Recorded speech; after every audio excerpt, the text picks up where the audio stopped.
So I just start. सो हमने ये बहुत बार सुना है कि एक लहर बहुत कुछ कर सकती है ना। एक लहर बहुत पावरफुल होती है, लेकिन कोई ये नहीं बताता कि उस लहर को लहर बनने के लिए कितनी बार बिखरना पड़ता है। So hi, I am Gunjan Saini, I am a poet and storyteller, but before all of that I am a dreamer. A dreamer who once thought कि उसकी आवाज़ बहुत कमज़ोर है और उससे नहीं हो पाएगा।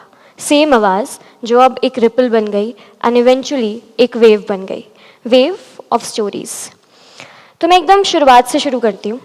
एक लड़की है बचपन में जिसको लगता है कि सपने तो बड़े ही देखने चाहिए, लेकिन उसको बचपन में ही ये बार बार बोला जाता है कि पैर उतने ही फैलाओ जितनी चादर है, और वो हमेशा सोचती है कि चादर तो नहीं भी खरीदी जा सकती है।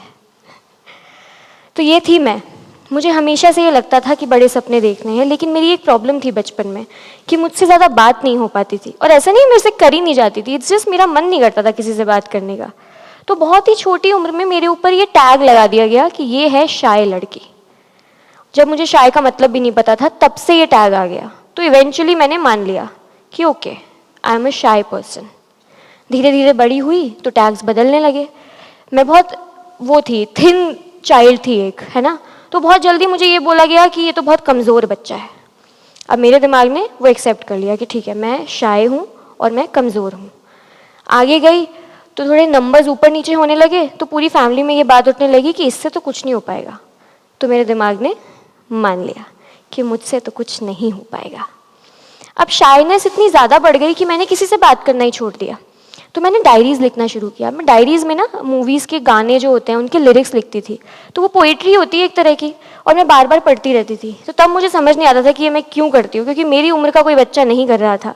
बट इवेंचुअली बाद में समझ में आया कि ये फ्यूचर का एक टीज़र था।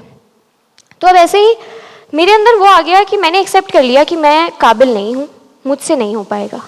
तो उस चक्कर में मैं लोगों को इम्प्रेस करने में लग गई। मैंने 11वीं क्लास में साइंस ली सिर्फ इसलिए ताकि लोग मुझसे इम्प्रेस हो जाएं कि वाह गुंजन ने साइंस लिया। नहीं हुए। फिर मैंने 12th के बाद सोचा कि कुछ अच्छा एग्ज़ाम क्रैक करते हैं। तो मैंने एम्स का ऑल इंडिया नर्सिंग एग्ज़ाम होता है वो क्रैक किया। I got admission in AIIMS Bhopal in BSc honours nursing. तब मुझे लगा कि लोग मुझसे इम्प्रेस हो जाएंगे, पर नहीं हुए। तो मुझे समझ में आ गया सेकेंड ईयर तक कि लोग तो इम्प्रेस हो नहीं रहे, लेकिन इन सब में ये हुआ है कि इतने सालों जो मैंने इम्प्रेस करने में लगाए हैं, उस चक्कर में मैं ये भूल गई हूँ कि मैं क्या चाहती हूँ, मुझे क्या बनना है, मेरे क्या गोल्स हैं, मेरे क्या सपने हैं। तो अब समझ तो आ नहीं रहा था, ग्रेजुएशन भी पूरी करनी थी। तो मैंने सोचा टाइम पास थोड़ा शुरू करते हैं करिकुलर एक्टिविटीज़ वाला। That was the ripple. मुझे पता चला कि भोपाल में ओपन माइक्स हो रहे हैं, और मैं कुछ ऐसी स्क्रिबल करती रहती थी, टूटी फूटी कविताएं लिखती रहती थी। तो मैं चली गई वहाँ परफॉर्म करने। मैंने परफॉर्म किया, और जैसा कि उन्होंने बताया लोग एकदम रो दिए। सोशल इशू था, सोशल इशू पे मैंने लिखा था, तो लोग रोने लगे। काफ़ी लोगों ने मुझे हक किया।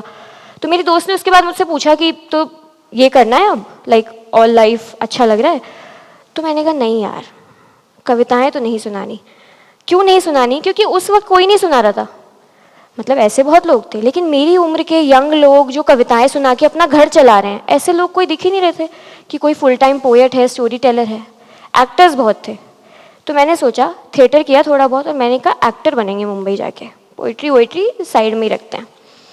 अब घर पे बताया, घर पे बच्ची एम्स में पढ़ के आ रही है और बोल रही है कि हमें तो मुंबई जाना है कलाकार बनने। तो घर पे एकदम वो जो टीवी सीरियल में कलेश होते हैं वैसे टाइप का कलेश हुआ और वो चला 1-1.5 साल। फाइनली मेरे घर वालों ने कहा कि चलो ठीक है, जाओ ट्राई कर लो। अब जब हम मुंबई जाते हैं ना, तो हमें पता नहीं क्यों ऐसा लगता है, मेरे और भी दोस्तों को लगा ये, हमें ऐसा लगता है कि वहाँ पे हमारा ही इंतज़ार हो रहा है। उन्होंने बस मेरे जैसा ही इंसान वहाँ नहीं देखा है, और वो इसी तलाश में है कि एक ऐसी लड़की दिख जाए तो इसको लीड कास्ट कर ले हम फिल्म में। तो मैं तो इसी थॉट के साथ पहुँची, बट ऐसा नहीं था।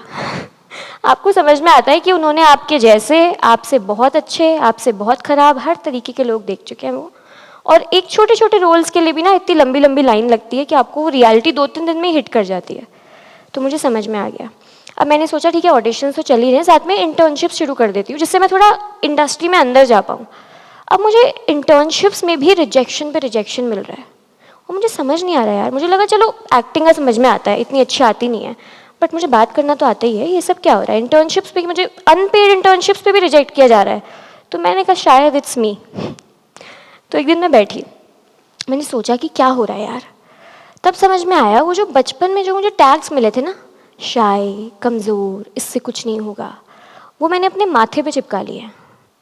तो मुझे तो वो पता ही है, सामने वालों को भी वो दिख रहा है, सामने वालों को भी दिख रहा है कि इसको पता है इससे कुछ नहीं होगा। तो जब मैंने ही मान लिया मुझसे कुछ नहीं होगा, तो सामने वाला क्यों अपनी टाइम और एनर्जी मुझ पर लगाएगा। तो मैंने कहा भाई ऐसे नहीं चल सकता, कुछ बनना है तो ये बदलना पड़ेगा। अब दो चीज़ें होती हैं, एक होता है एक्सटर्नली और एक होता है इंटरनली। एक्सटर्नली मैंने क्या किया, मैंने येस बोलना शुरू किया। पहले जो अपॉर्चुनिटीज़ आती थी ना, अभी भी हम सबके साथ होता है, मेरे साथ भी होता है, अभी तक होता है, कुछ आता है मुझे पता है वो बहुत अच्छा है, मेरा अच्छा भी होगा, बट हम अंदर से इतना डर जाते हैं कि मुझसे हो भी पाएगा या नहीं, हम कुछ ना कुछ बहाने मार के रिजेक्ट कर देते हैं, या फिर हरकतें ऐसी करने लगते हैं कि वही निकाल दे हमको, और हमें पता नहीं होता ये हम क्यों कर रहे हैं, बट ये यूजुअली इनर बिलीव्स की वजह से होता है। तो अब एक्सटर्नली यस बोलना शुरू किया। इंटरनली सबसे पहले आई started writing my feelings. I think सबसे अंडररेटेड चीज़ है ये दुनिया की। सुबह उठ के अगर आप 2 पन्ने लिख लें कि आपको कैसा फील हो रहा है आज, और ये बहुत कॉमन बात है, आपसे कोई पूछता है हाउ यू फीलिंग, तो हम कहते हैं we are feeling good. Good is not a feeling. मेरे बहुत सारे दोस्तों ने जो अच्छी थेरेपी वेरेपी करते हैं और जो पढ़ाई करते हैं बहुत साइकोलॉजी वगैरह की, उन्होंने मेरे दिमाग में ये डाला कि bro good is not a feeling, name the feeling. Are you feeling joy, are you feeling happy, are you feeling sad? And I was like okay, so I started writing what I feel. Secondly, हम अपने साथ बहुत harsh होते हैं। अगर आपसे कोई गलती हो जाए ना, तो आप इंटरनली खुद को ऐसे डांटते हो कि यार क्या हो यार, इतनी स्टूपिड हरकत कैसे कर दी, मैं कैसे कर सकता हूँ। वहीं आपका बेस्ट फ्रेंड, आपका भाई, आपकी बहन कुछ गलती करते तो आप उसको प्यार से समझाओगे कि ठीक है यार, हो जाती है गलती, कोई नहीं, आगे बढ़। खुद के साथ हम ऐसे रहते हैं कि कैसे हो गया ये क्यों कर दिया तूने। तो मैंने खुद से वैसे बात करना शुरू किया जैसे मैं उन लोगों से करती हूँ जिनसे मैं प्यार करती हूँ। Basically being kind with my self. Third and most important, मैंने शीशे में देखकर खुद से बात करना शुरू कर दिया, अपनी आंखों में देखकर। First time I just looked in the mirror. I said, "Hi Gunjan, I just want to tell you I'm proud of you." I cried that day because I feel इतनी conviction से किसी ने आज तक मुझे I'm proud of you बोला नहीं था जितना conviction से मैंने बोला। And I realize कि खुद से बात करके, खुद को बोल के कि you are safe, you know, you are loved, you are enough, you are worthy of all the opportunities you are getting, आपको बहुत कॉन्फिडेंस आता है और आपको ये बात समझ में आती है कि कोई आपकी टीम में हो ना हो, आप अपनी टीम में हो। तो ये हो गया इंटरनली। एंड 6-7 महीने मैंने इंटरनली किया, एक्सटर्नली कुछ खास नहीं बदला था, बट इंटरनली ना हम सबके अंदर एक आवाज़ होती है। तो मेरी वो जो आवाज़ थी जो मुझे सुनाती रहती थी, वो थोड़ी चुप हो गई थी। अब गलती भी होती थी ना, तो मेरी आवाज़ ये आती थी कि कोई नहीं यार, कल कर लेंगे, हो जाएगा, तू कर सकती है। मुझसे नहीं होगा वाली जो लाइन थी वो बदल के हो गई थी कि हो जाएगा, टाइम लगेगा बट हो जाएगा। और उस वजह से ये हुआ कि एक्सटर्नली यस बोलना आसान हो गया, क्योंकि अब खुद पे यकीन होने लगा था, तो इजीली हो जाता था कि हाँ मैं कर लूँगी, और अंदर भी ये चलता था कि हाँ हो जाएगा। और ये बात है 2018-19 की, और मुझे लगता है उस वक्त, उस साल मैंने जितने भी यस यस यस यस बोले, वो सारे फाइनली अब रिजल्ट दिखा रहे हैं।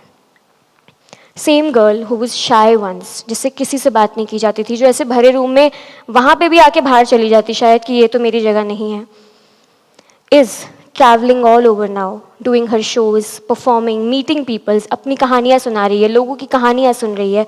And I think this is all happening because of that one yes I said at that time. Same girl who was in Bhopal in 2016 thinking कि मुझसे नहीं हो पाएगा, मुझसे लाइफ में कुछ नहीं हो पाएगा, is here today giving you speech telling you कि हो जाता है, अगर हम yes बोलना सीख लें तो सब हो जाता है।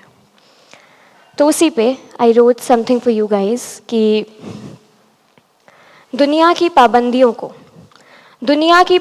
को थोड़ा धोखा तो देना होगा, दुनिया की पाबंदियों को थोड़ा धोखा तो देना होगा, अपने सपनों की खातिर अपने सपनों को मौका तो देना होगा। कहते हैं कलाकारी पैसे कमाने की आग खा जाती है, कहते हैं कलाकारी पैसे कमाने की आग खा जाती है, मगर दोस्त बेरोजगारी तो कभी कभी नौकरी में भी आ जाती है। तो अपने अंदर की आवाज़ को बदलना होगा, बार बार गिर कर खुद ही संभलना होगा, क्योंकि खुद से बैर करके पेड़ कहाँ उग पाते हैं, क्योंकि खुद से बैर करके पेड़ कहाँ उग पाते हैं, और जो खुद से बैर ना करें वो अक्सर अपने ही दोस्त बन जाते हैं। तो चुन लो ज़रा गलत रास्तों को, चुन लो ज़रा गलत रास्तों को, बुन लो कुछ गलत सपने, एक बार खुद को खोकर तो देखो, क्योंकि अपने मंजिल के रास्तों में खोने में भी मिलता सुकून है। अपने मंजिल के रास्तों में खोने में भी मिलता सुकून है, और यही तो बताता है कि तुम्हारे अंदर उस मंजिल के लिए कितना जुनून है। तो कर लो खुद से दोस्ती, तो कर लो खुद से दोस्ती, अपना साथ निभाओ। तो कर लो खुद से दोस्ती, अपना साथ निभाओ। अब इंतज़ार बहुत हुआ, चलो सपनों के पीछे जाओ, सपनों के पीछे जाओ। Thank you so much guys, that's my time. Thank you.